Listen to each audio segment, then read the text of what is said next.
pemirsa, kembali Anda menyaksikan Halo Indonesia. Dan seperti biasa selama 1 jam ke depan kami akan menghadirkan beragam informasi yang menarik untuk Anda. Ada apa saja, Matt? Ya, Dika dan juga pemirsa, berita utama hari ini datang dari tanggapan masyarakat tentang penyesuaian tarif KRL.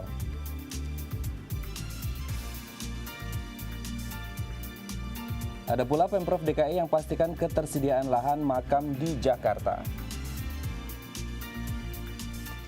Iya, selain itu kami juga akan berbincang tentang beroperasinya Terminal 3 Bandara Soekarno-Hatta. Dan inilah Halo Indonesia selengkapnya.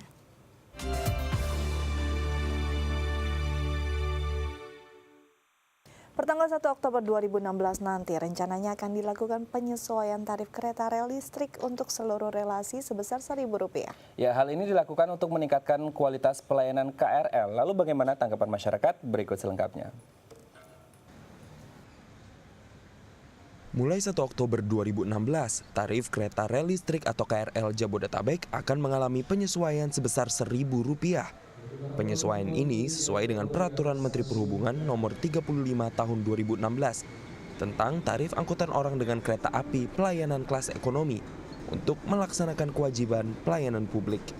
Jika biasanya masyarakat dikenakan tarif Rp2.000 untuk 25 km pertama, maka setelah melakukan penyesuaian akan menjadi Rp3.000. Penyesuaian ini juga berlaku untuk 10 km berikutnya.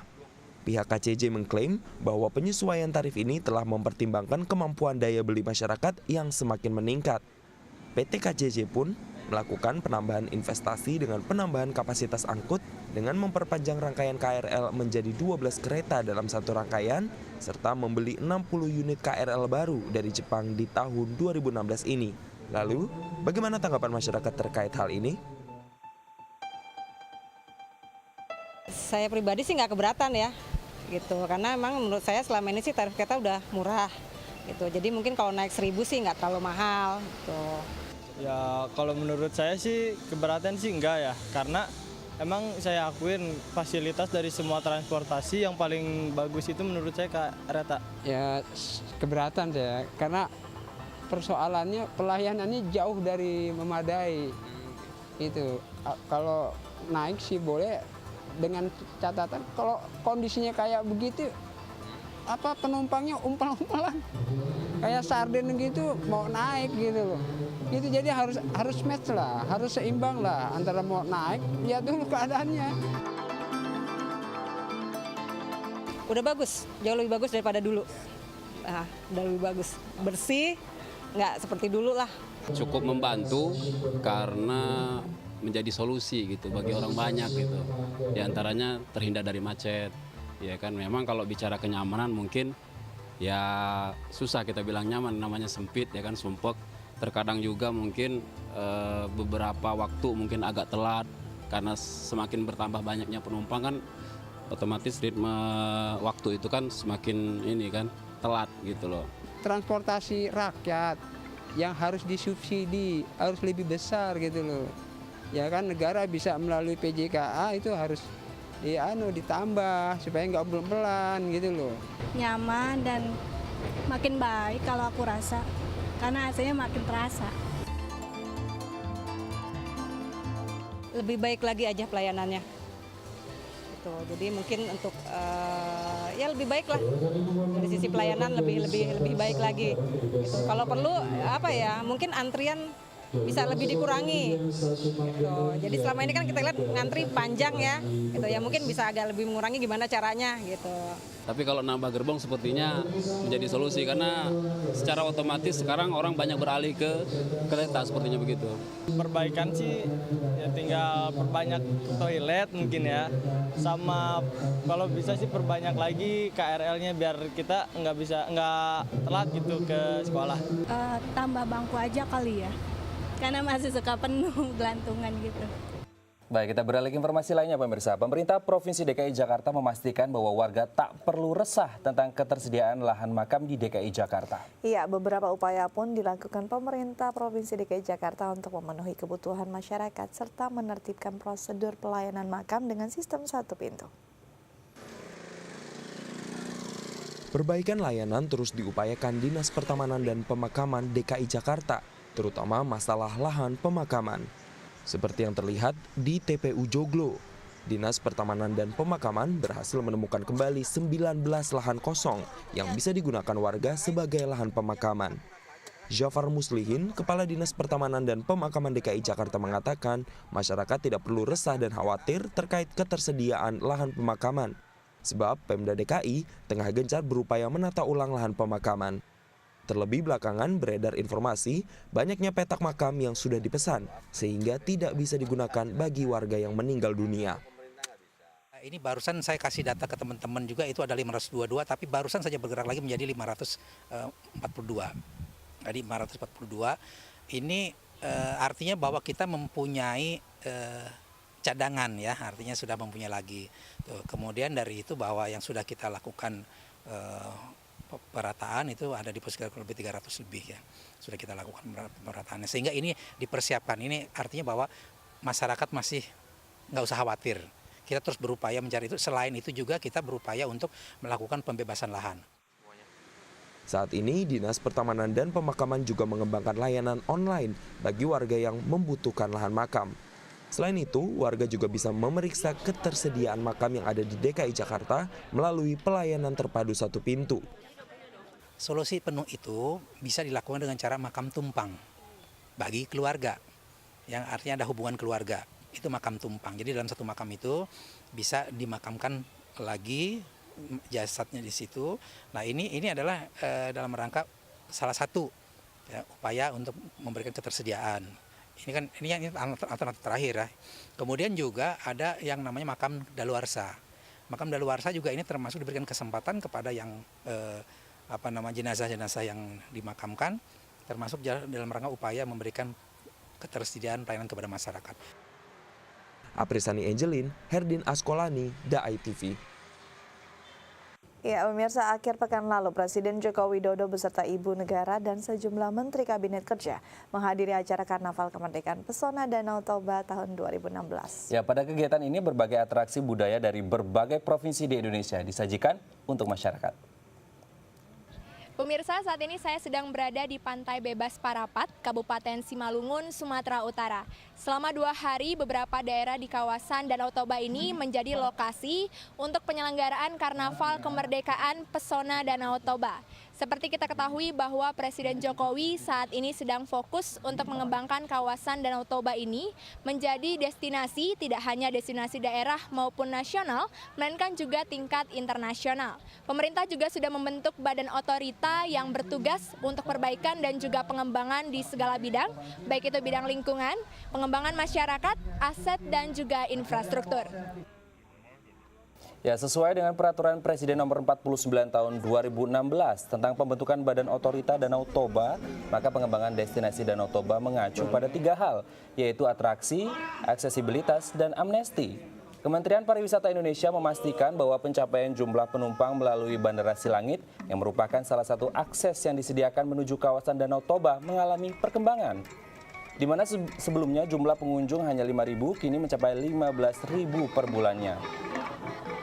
Komitmen pemerintah pusat ditunjukkan melalui penyelenggaraan Karnaval Kemerdekaan Pesona Danau Toba tahun 2016 yang dilaksanakan di Kabupaten Prapat, Kabupaten Simalungun, dan Balige, Kabupaten Tobasa pada 21 hingga 22 Agustus lalu. Karnaval Kemerdekaan ini melibatkan pemerintah pusat, Provinsi Sumatera Utara, dan 7 kabupaten penyangga Danau Toba. Presiden Jokowi yang hadir bersama Ibu Negara Iriana dan rombongan di Balige menyaksikan parade keberagaman budaya masyarakat yang ada di sekitar Danau Toba. Ulos sepanjang 500 meter yang telah masuk rekor muri menjadi daya tarik puluhan ribu masyarakat yang hadir. Karnaval Kemerdekaan ini juga diikuti oleh 26 provinsi lain yang juga menampilkan seni budaya masing-masing. Penetapan Danau Toba sebagai destinasi prioritas adalah demi meningkatkan kunjungan turis mancanegara pada tahun 2019 dan masyarakat lokal sendiri.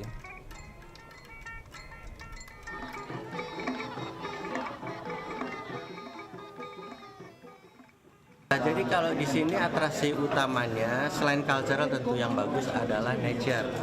Di sini kelihatan nanti dari tagline yang kita usulkan adalah Super Volcano Geopark. Untuk danau vulkanik ini terbesar di dunia, jadi tidak ada lawan. Nanti akan kita daftarkan ke UNESCO. Yang pertamanya pasti senang dan bangga bisa membawakan tari khas kita, tari Pak-Pak ke kota lain atau ke kabupaten lain. Saya siap dan ikut serta turut serta dalam baik kegiatan event-event yang mendukung pengembangan Danau Toba tersebut. Iya, memasuki usia ke-71 tahun, Republik Indonesia ternyata di beberapa wilayah seperti Sumatera Utara masih menyimpan cerita perjuangan yang belum diketahui banyak orang. Ya, namun sebuah komunitas bernama Medan Reenactor membantu masyarakat mengenal perjalanan bangsa lewat reka sejarah. Seperti apa? Berikut liputannya untuk Anda. Komunitas Reenactor di Medan, Sumatera Utara merupakan sebuah komunitas di mana para anggotanya menggemari sejarah. Tidak heran jika komunitas ini kerap melakukan reka adegan peristiwa sejarah, terutama yang terjadi di Medan, Sumatera Utara. Komunitas ini juga mereka adegan mengapa berita proklamasi baru bisa sampai ke Sumatera Utara beberapa bulan setelah proklamasi diumumkan pada 17 Agustus 1945. Tak hanya mengisahkan respon masyarakat saat menerima berita kemerdekaan yang terjadi di awal Oktober 1945, mereka pun melakonkan salah satu kisah masa mempertahankan kemerdekaan di Medan atau dikenal dengan pertempuran Medan Area. Jadi yang kita lakukan tadi adalah luapan kegembiraan masyarakat, laskar, dan pejuang setelah proklamasi yang dibacakan oleh Mr. Muhammad Hasan di Lapangan Merdeka atau Lapangan Fukuridu. Setelah proklamasi kemerdekaan pun penjajah tidak sama sekali angkat kaki dari negara kita. Ya, setelah masa transisi Jepang itu Kenil masuk kembali. Ya, Kenil itu memboncengi Belanda di situ. Nah, jadi memang perjuangan yang dilakonkan oleh para pejuang dan masyarakat tidak serta-merta setelah merdeka itu semuanya selesai, semuanya merdeka, semuanya bebas dari penjajahan lagi. Pertempuran di Medan Area sendiri memunculkan sosok-sosok pejuang daerah seperti Slamet Ginting, Matius Sihombing, Bejo, dan tokoh lainnya yang belum banyak diketahui orang. Pertempuran Medan Area terjadi di pertengahan Oktober 1945 di sejumlah daerah di Sumatera Utara seperti Medan, Tebing Tinggi, Siantar, Tapanuli, Rantau Parapat, Karo, dan lainnya, hingga akhirnya berlanjut sampai bulan Juli 1946. Belanda terus menggunakan segala taktik untuk menundukkan para pejuang demi merebut kembali Indonesia yang telah merdeka. Tugu Medan Area atau yang sering disebut Tugu Apollo pun dibangun untuk mengabadikan perang besar di kawasan tersebut. Jadi waktu itu Medan merupakan kekuasaan dari pihak Indonesia dan Belanda, ada garis demarkasi. Nah, di garis demarkasi inilah yang seperti kita tahu, seperti misalnya adalah antara dibatasi oleh sungai atau jalan. Dengan adanya pertempuran seperti itu mungkin bisa disamakan dengan Surabaya ya. Di Surabaya juga ada perasaan percaya diri yang besar pada pemuda ya, bahwa mereka bisa merebut kemerdekaannya sendiri. Jadi di Medan juga itu tidak kalah. Pertempuran Medan Area maupun Tembung dan Sungai Ular itu adalah merupakan contoh di mana pemuda berjuang merebut kemerdekaannya benar-benar dengan hati yang teguh. Tim Liputan, DAI TV.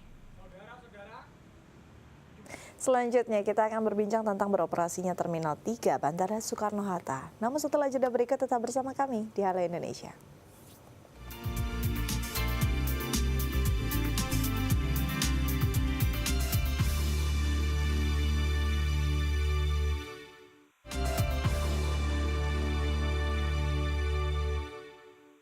Baik, Anda masih bersama kami di Halo Indonesia, dan dalam segmen Bincang Halo Indonesia kali ini kita akan membahas tentang evaluasi operasional Terminal 3 Bandara Soekarno-Hatta yang memang sejak 2 minggu lalu ini memang sudah dijalankan sudah dibuka untuk salah satu maskapai yaitu Garuda. Dan kalau kita mencoba menilik sebenarnya setelah 2 minggu ini berjalan Terminal 3 ini kemarin mungkin di awal-awal sempat menjadi buah bibir ketika ada terjadi luapan air di sana ya. Tapi kalau kita mengacu pada Ternyata sudah dikeluarkan izin dari Kemenhub sendiri kalau kita mengacu pada Civil Aviation Safety Regulation nomor 171, 72, dan 139 dan juga Permen nomor 27 tahun 2015 ini memang standarisasi untuk pembukaan bandara ini memang sudah dinyatakan dibuka secara resmi. Baik, nah hari ini kita kedatangan Director of Service and Facility Airport Angkasa Pura II dan kita akan langsung berbincang bagaimana pengoperasiannya dan apakah memang sudah benar-benar siap. Ya, namun sebelum kita berbincang dengan beliau, kita saksikan dulu tayangan berikut. Ya.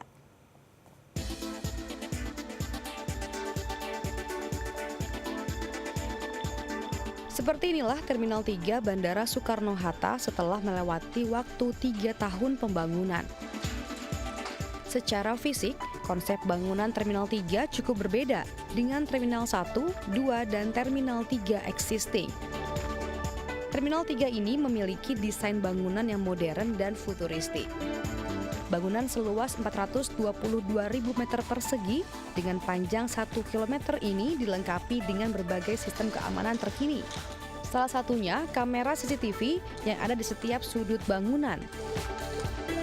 Kamera CCTV ini tak hanya merekam, namun juga mampu mengenali identitas penumpang. Para penumpang juga dimanjakan dengan berbagai fasilitas pendukung di antaranya kedai makanan dan minuman, baik di area keberangkatan dan kedatangan, ruang tunggu penumpang, tempat bermain anak, dan yang unik, pameran foto yang memasang foto sejumlah tokoh terkenal Indonesia. Menurut Otoritas Bandara Soekarno-Hatta, Terminal 3 Bandara nantinya mampu menampung hingga 25 juta penumpang setiap tahunnya. Hal ini diharapkan mampu meningkatkan kemampuan bandara untuk menerima jumlah penumpang yang lebih banyak. Terminal 3 digadang-gadang akan menyaingi kepopuleran bandar udara Changi di Singapura. Baik, ini sangat membanggakan ya bagaimana fasilitasnya digadang-gadang akan menyaingi Changi Airport di Singapura. Nah, tadi kalau saya bilang Director of Service and Facility Airport Angkasa Pura II, ternyata yang hadir hari inilah Ibu Yudi Sari Sitompo selaku Direktur Bandar Udara Kementerian Perhubungan RI ya. Ya, tapi juga nanti kita akan konfirmasi juga. Oke, kita ke Bu Yudi. Halo Bu Yudi, apa kabar? Halo Ibu Yudi, apa kabar? Selamat datang di Halo Indonesia Bu Yudi. Cantik sekali hari ini ya. Oke, Bu Yudi, ini kalau kita lihat ternyata sudah 2 minggu perjalanan dari Terminal 3 Bandara Soekarno-Hatta dibuka. Nah, kemudian bagaimana sih review? Kita mencoba review kembali perjalanan sehingga diterbitkannya izin Terminal 3 ini dibuka. Jadi sekitar bulan Juni dulu memang kami sebelum bandara udara dibuka kami pasti melaksanakan verifikasi baik administrasi dan teknis. Waktu itu setelah kami verifikasi administrasi teknis oke, terus kami melaksanakan tes belum kesisteman. Setelah itu kami melaksanakan tes kesisteman, semua tahu terjadi kegagalan. Maka waktu itu Kementerian Perhubungan dalam hal ini Direktorat Jenderal Perhubungan Udara belum memberi izin. Selama 1 bulan Angkasa Pura melakukan perbaikan-perbaikan dan kami mengevaluasi kembali pada tanggal 1 Agustus kami verifikasi administrasi, kami verifikasi teknis, lalu kami melaksanakan tes kesisteman. Semua berjalan dengan baik dan saat itu tanggal 2 Agustus keluar surat dari Direktur Jenderal Perhubungan Udara untuk dapat dioperasikan minimal 7 hari dengan memperbaiki hanya sedikit kekurangan. Itu. Oke, berbicara tentang sistematis tadi yang ada kegagalan, apakah ini ada kaitannya dengan beberapa peristiwa yang terjadi beberapa waktu yang lalu di Bandara 3? Maksudnya yang kemarin? Iya. Saya pikir yang kemarin ini secara kesisteman kami sudah layak ya, kami sudah coba. Saya pikir waktu yang kemarin itu kan apa ya, kayak case aja ya, case bukan. Dan itu kami teliti terus nama sesuatu yang baru ya, kami teliti terus dan saat ini pun dari Direktorat Jenderal Perhubungan Udara selalu ada berita dari medsos, kami catat, kami menyampaikan ke PT Persero Angkasa Pura II dan PT Persero Angkasa Pura II melakukan perbaikan. Dan saat ini mungkin kalau kita lihat Garuda sendiri telah menyampaikan bahwa time performance sudah 90%. Bagus ya, karena itu cuma case by case saja ya. Ya, kami juga ya kekurangannya terus kita perbaiki. Ya, Bu, ya? Kita perbaiki terus. Ini kan dari fasilitas memang cukup ditunjang dengan baik dan memang sudah ada pembaruan setelah ada masalah yang kemarin. Sebenarnya dari masyarakat kami ucapkan terima kasih. Itu kan membuat memperbaiki dari masyarakat. Baik. Nah, ini kalau kita bicara tentang sebuah bandar udara, memang harus ada sistem keamanan yang luar biasa baik juga. Nah, untuk di Terminal 3 ini bagaimana? Sistem keamanan di Terminal 3 telah memenuhi persyaratan. Kalau Mbak sama Mas mau masuk check-in itu dapat pertama. Itu tes pertama, bagasi kita SCP pertama ya, security checkpoint pertama. Setelah itu kita check-in, kita memasuk ke lounge, kita pemeriksaan kedua. Jadi sesuai standar yang dikeluarkan oleh International Civil Aviation Organization, sudah memenuhi persyaratan. Oke, ini kalau berbicara tentang Terminal 3, ini kan memang nanti ke depannya adalah, objektifnya adalah untuk menjadi bandara internasional, ya standar internasional. Nah, apakah yang perlu dibenahi dari Terminal 3 ini sendiri untuk bisa masuk dalam standar internasional dan kapan itu kira-kira bisa terrealisasi? Jadi kalau untuk suatu bandar udara, kita selalu memenuhi standar internasional. Saat ini Terminal 3 baru tahap terbatas ya, baru penerbangan domestik. Tapi nantinya seluruh penerbangan internasional pun moving ke Terminal 3. Jadi seluruh persyaratan bisa dibuka sampai internasional, yaitu harus memenuhi persyaratan yang ditetapkan oleh Peraturan Menteri Perhubungan, baik Peraturan 178, tadi Mas sudah bilang CASR 171, CASR 172, dan seluruhnya. Itu harus dipenuhi. Jadi memang rencananya nanti juga penerbangan internasional akan moving ke Terminal 3. Apa saja persiapannya kita akan bahas setelah jeda berikut ya Bu ya. Tetap bersama kami di Halo Indonesia.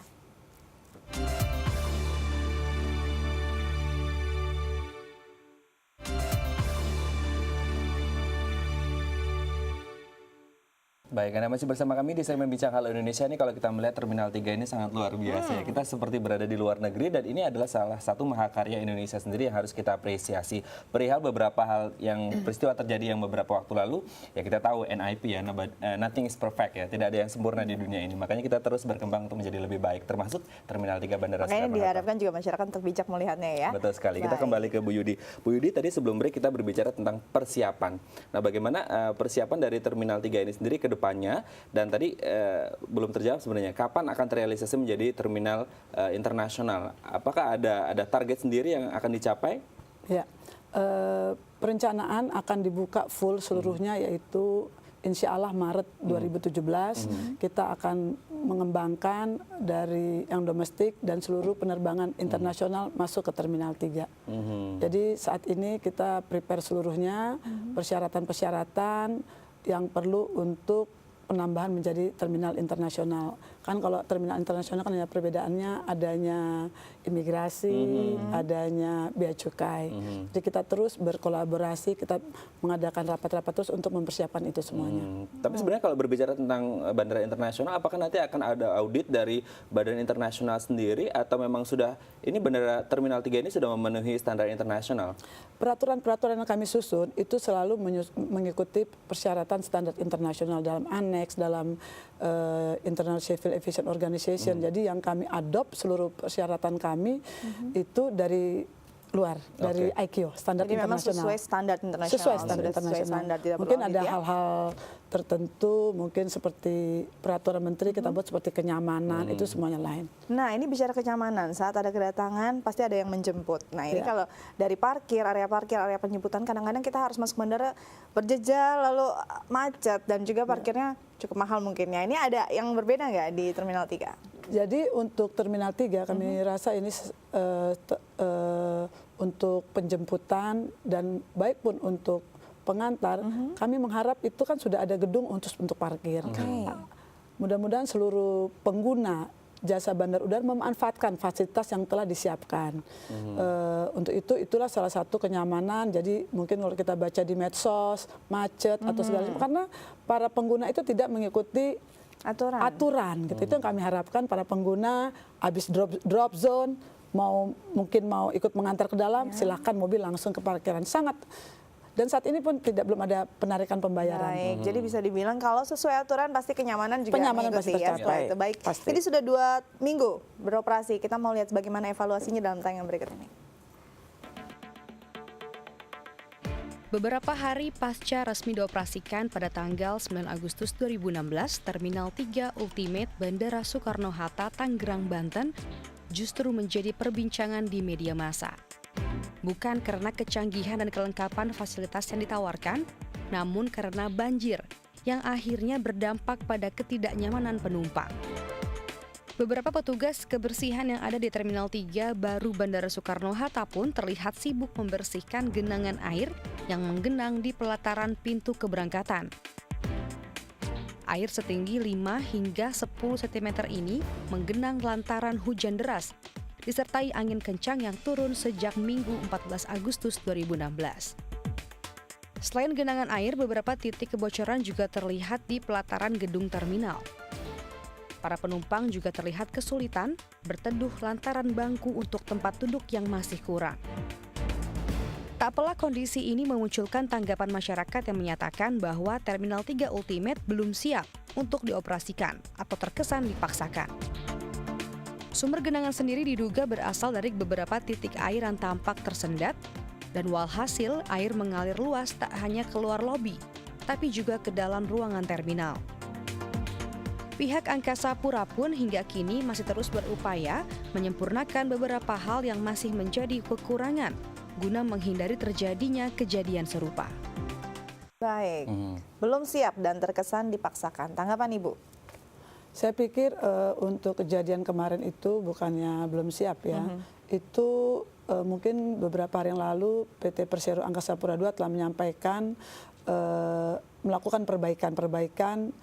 Saat itu memang terjadinya hujan yang sangat luar biasa menyebabkan harus dilaksanakan perbaikan-perbaikan emang oleh Angkasa Pura II. Okay. Mungkin bisa ditanyakan langsung ke Pak Wakan ya. Oke, ya ini kita berbicara tentang siap atau tidak siap. Sekarang kita sudah terhubung dengan Pak Muhammad Suryawan Wakar selaku Senior General Manager dari PT Angkasa Pura II.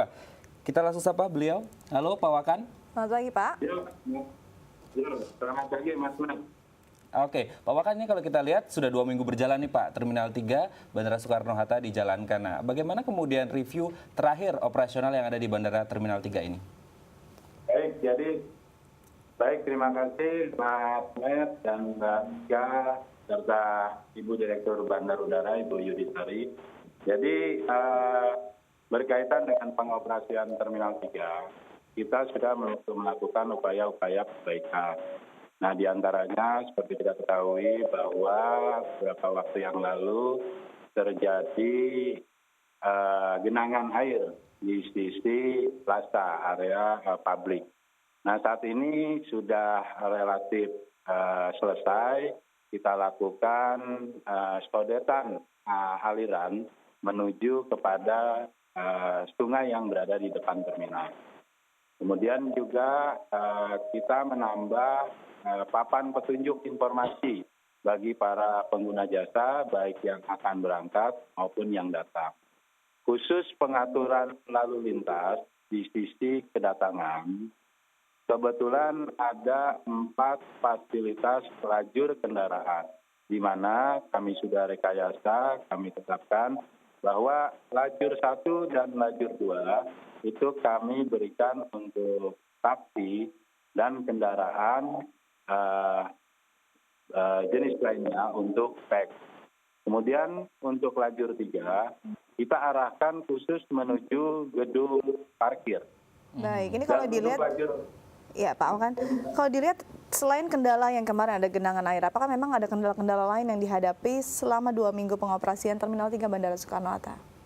Ya, untuk saat ini relatif sudah lancar Pak. Beberapa keluhan yang disampaikan kepada kami ini sudah kami perbaiki. Nah, ada beberapa yang ke depan yang akan kami bangun, yaitu untuk shelter bus, Mbak, khususnya untuk Damri dan moda transportasi angkutan bis lainnya. Nah, ini yang akan kami persiapkan dalam 1-2 bulan ke depan, sehingga penumpang yang menggunakan fasilitas moda angkutan Damri ini dapat nyaman bila menunggu kendaraan bis tersebut. Oke, terkait masalah teknis yang pernah terjadi di awal-awal waktu pembukaan Terminal 3 Bandara, apakah kemudian ada target khusus yang ingin dicapai oleh Angkasa Pura sendiri, Pak Wakan, untuk kedepannya, terutama untuk Terminal 3 ini sendiri? Ya, jadi memang kalau kita lihat dari keluhan penumpang, hampir terjadi pada saat penumpang datang. Jadi kalau berangkat relatif lancar, mulai dari kedatangan sampai dengan proses check-in, lalu kemudian lakukan proses boarding sampai dengan berangkat, ini relatif sudah terpenuhi. Nah, tapi kedatangan memang ini kami sedang berbenah ya. Juga di depan nantinya, di depan terminal, kami fasilitas 4 lajur ini mau kita tambah menjadi 8 lajur. Sehingga nanti kami harapkan kendaraan akan mengalir karena sudah kita perbanyak lajurnya. Demikian, Mas. Ini terima kasih banyak, semoga bisa berjalan lancar dan semoga di Maret nanti saat penerbangan internasional moving juga bisa berjalan tanpa kendala ya Pak ya. Baik, terima kasih Pak Wakan sudah bersama kami di Halo Indonesia. Iya, baik, kita kembali lagi ke Bu Yudi. Bu Yudi, ini terkait dengan tadi Angkasa Pura dari Pak Wakan sudah bilang kita siap ke depannya ya. Nah, yang menjadi pertanyaan, apakah nanti akan terjadi juga over capacity? Ini kan kalau kita melihat Terminal 3 ini hadir karena Terminal 1 dan 2 dan 3 existing sudah over capacity. Nah, apakah Terminal 3 ini juga nanti akan over capacity dan nanti ke depan adakah rencana khusus untuk membuka mungkin Terminal 4, Terminal 5? Jadi untuk saat ini belum ya, belum over capacity. Tapi memang ada perencanaan setelah Terminal 3 kita akan membangun Terminal 4. Jadi harapan kita juga bukan hanya di Terminal 3 saja, di seluruh bandara lain pun supaya tidak terjadi over capacity. Kita sekarang sudah giat-giatnya membuka 10 daerah pariwisata. 10 daerah pariwisata, 10 daerah pariwisata ini kita harus menyiapkan seluruhnya untuk pemakai jasa bandara supaya nyaman.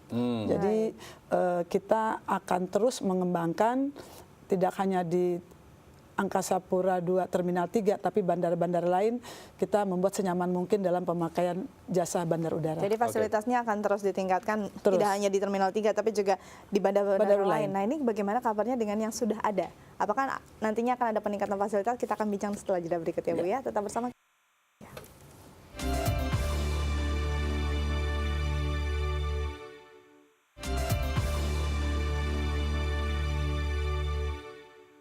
Baik, Anda masih bersama kami di segmen Bincang Halo Indonesia. Ini kalau kita mencoba melihat beberapa bandara termasuk Terminal 3 ini, Indonesia semakin berbenah ya Dikanya untuk membuat bandara-bandara ini semakin lebih baik. Dan mungkin ini juga salah satu cara untuk membuat Indonesia jauh lebih dikenal karena kita sedang program Wonderful Indonesia. Dan juga teman-teman dari luar negeri datang ke Indonesia melihat bandaranya juga jauh lebih baik, jauh lebih bagus dan jauh lebih nyaman. Nah, ini yang kita harapkan. Tidak hanya sekedar menghujat bahasanya di media sosial, tapi kita bersama-sama membangun supaya Indonesia jauh lebih baik. Karena itu yang kita butuhkan. Lebih baik kasih saran ya. Ada kritik terus gitu ya. Baik, kita kembali ke Bu Yudi. Bu Yudi, apa yang harus ditambah atau diperbaiki dari Terminal 3 sebenarnya untuk membuat jauh lebih baik?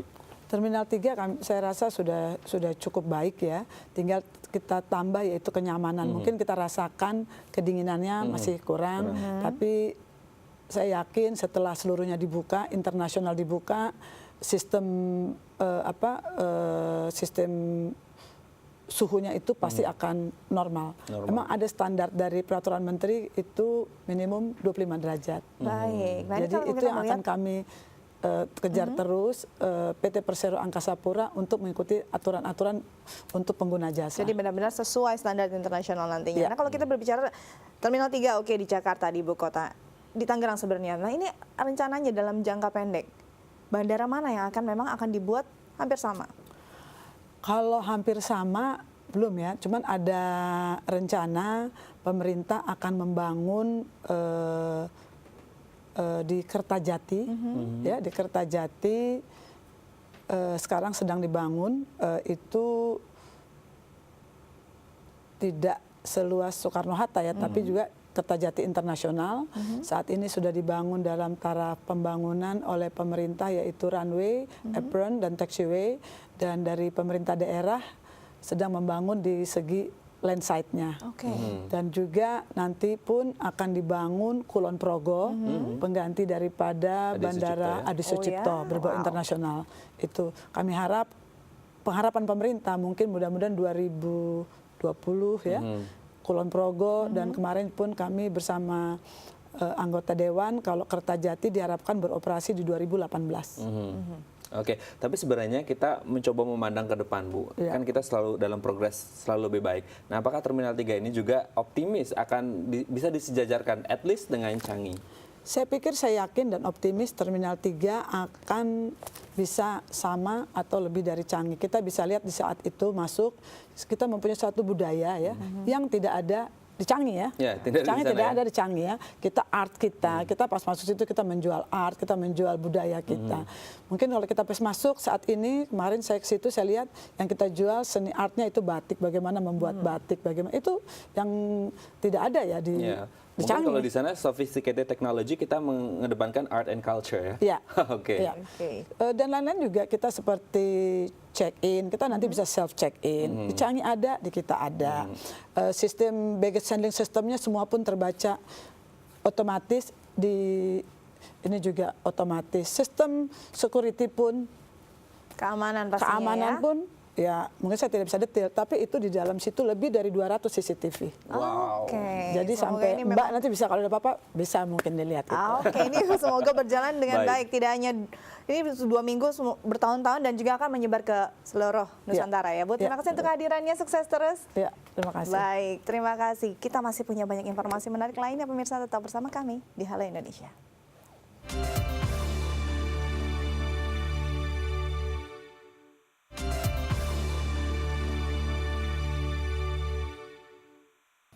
Ya, pemirsa, Indonesia sedang mencoba menghidupkan kembali minat terhadap seni bela diri tradisional dengan mempromosikannya di media sosial dan pelajaran di sekolah-sekolah hingga pusat-pusat kebudayaan. Ya, salah satu yang digiatkan oleh pemerintah adalah pelestarian beksi, sebuah seni bela diri khas Betawi.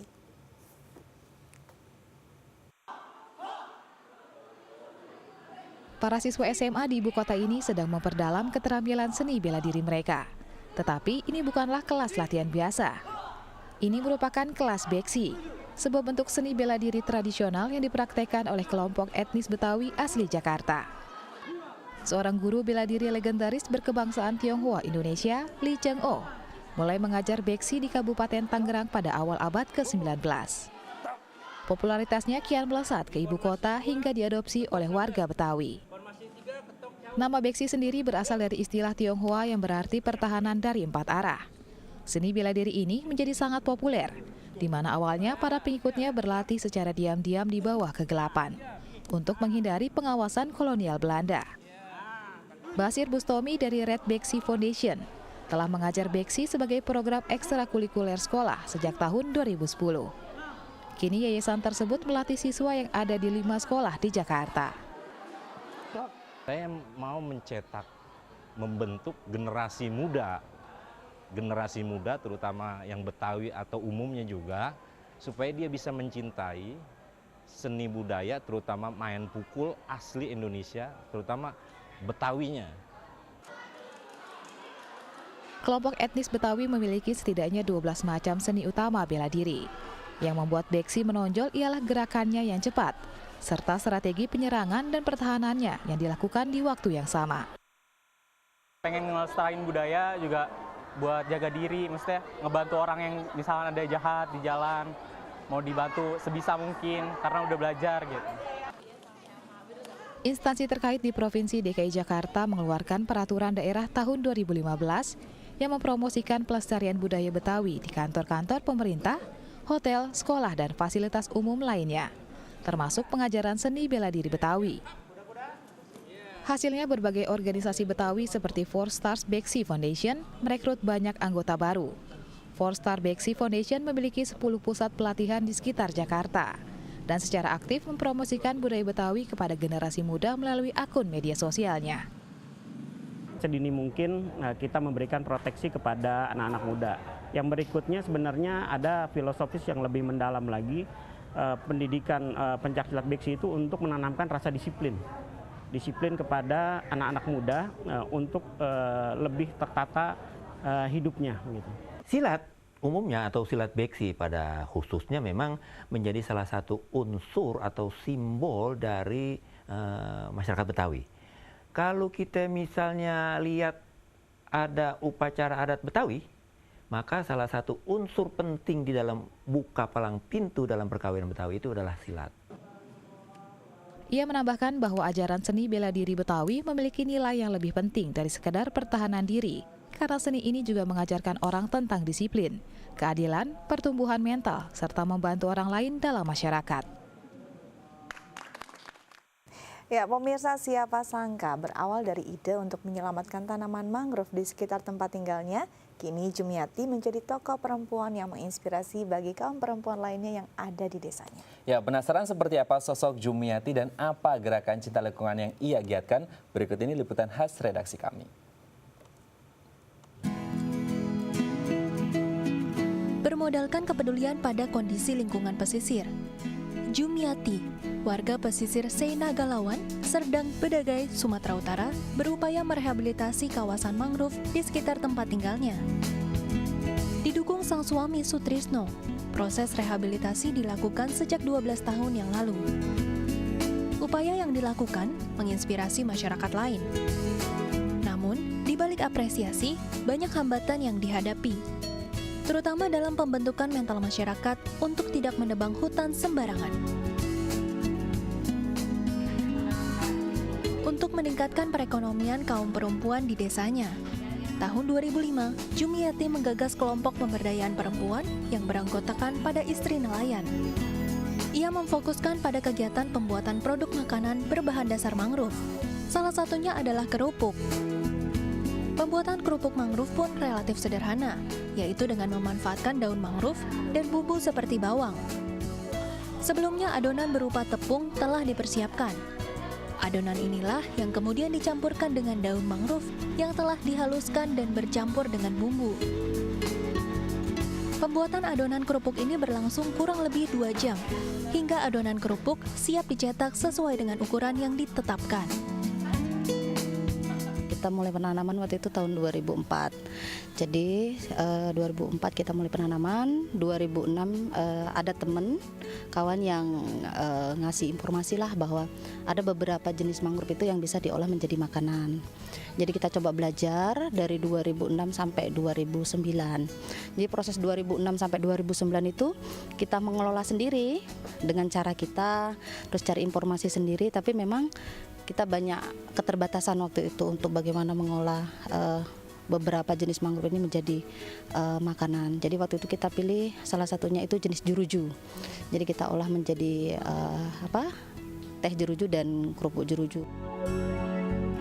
Tidak hanya menghasilkan produk yang ramah lingkungan, Jumiati juga memberikan arahan agar tetap kembali merawat area mangrove yang telah digunakan.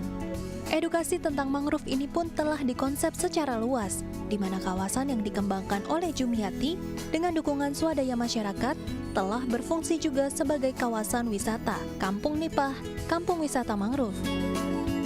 Ide Jumiati dan suaminya ini adalah sebuah langkah sederhana untuk memulihkan kondisi lingkungan pesisir, namun telah berdampak hingga lini ekonomi. Tim Liputan DAI TV. Nah, nih Matt, aku mau tanya, abis siaran ini, setelah siaran, kira-kira kamu aktivitas apa yang mau kamu lakukan? Aku ingin berolahraga sambil menikmati alam Indonesia yang sangat cantik. Wah, olahraga apa kira-kira yang kayak gitu? Rock climbing, sudah pernah dengar? Belum. Nah, rock climbing ini sendiri sebenarnya juga bisa dilakukan oleh kaum perempuan dan salah satu spot atau tempat terbaik untuk melakukan rock climbing ini ada di daerah Purwakarta. Nah, untuk Anda pemirsa yang penasaran seperti apa serunya olahraga yang satu ini, berikut liputannya untuk Anda.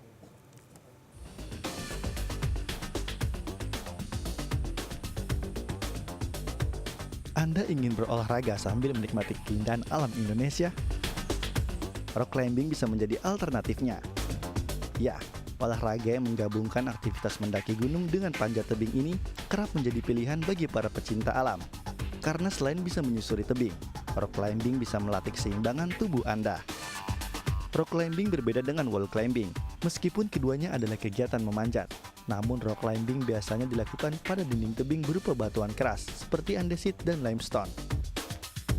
Salah satu destinasi yang tepat untuk pemula olahraga rock climbing adalah Gunung Parang, di Desa Cihuni, Purwakarta, Jawa Barat. Walaupun hanya memiliki 3 tower puncak, namun jenis bebatuan andesit yang ada di Gunung Parang ini membuat pendaki harus jeli memilih pijakan. Nanti tingginya berapa kira-kira? Kita coba mau 50, 100, 150 kita coba. 150 meter maksimalnya ya? Oke. Dan untuk persiapan nih Kang, mungkin kalau misalkan teman-teman ada yang mau mencoba untuk kegiatan rock climbing, sebenarnya tuh yang dipersiapkan itu apa sih Kang? Mungkin olahraga atau seperti apa? Ya, persiapannya, pemanasannya? Selain fisik, kita persiapkan, kita harus memilih jalur yang tepat ya. sesuai, jalurnya tidak terlalu sulit, yang cocok buat si pemanjat nih. Terus didampingi sama pemanjat yang berpengalaman. Dan harus didampingi ya Kang ya, tentunya. Oke, dan satu lagi nih Kang, mungkin pertanyaan. Ini kan menurut informasi nih, Gunung Parang ini merupakan salah satu gunung yang paling cocok untuk digunakan kegiatan rock climbing. Itu kenapa sih Kang, kalau boleh tahu alasannya? Ini salah satu karena konturnya atau karena ketinggiannya yang cocok atau seperti apa? Selain medannya yang bervariasi, mulai dari yang merangkak, vertikal dan condong keluar atau overhang, di sini ada termasuk ini segala bentuk ya, ada celah, semua ada di sini. Dalam olahraga rock climbing, dibutuhkan peralatan yang lengkap untuk keselamatan Anda. Dibutuhkan tali khusus yang bernama Karen Mantel dengan panjang 50 meter dan diameter 10,5 cm. Karabiner yang berkunci dan tidak berkunci. Sepatu khusus, harness, helm, serta magnesium. Selain peralatan, yang harus diperhatikan dalam olahraga rock climbing adalah jarak antar pemanjat. Setidaknya jarak antar pemanjat pertama dan pemanjat kedua sekitar 2,5 meter. Ini adalah tindakan antisipasi saat pemanjat kedua tergelincir. Dia akan terpelanting pada posisi yang aman. Bagi Anda yang ingin mencoba olahraga ini, pastikan kondisi tubuh Anda dalam keadaan prima dan selalu memperhatikan aspek keamanan. Tim Liputan, The ITV. Ya pemirsa, berikut ini perakiraan cuaca untuk sejumlah kota di Indonesia.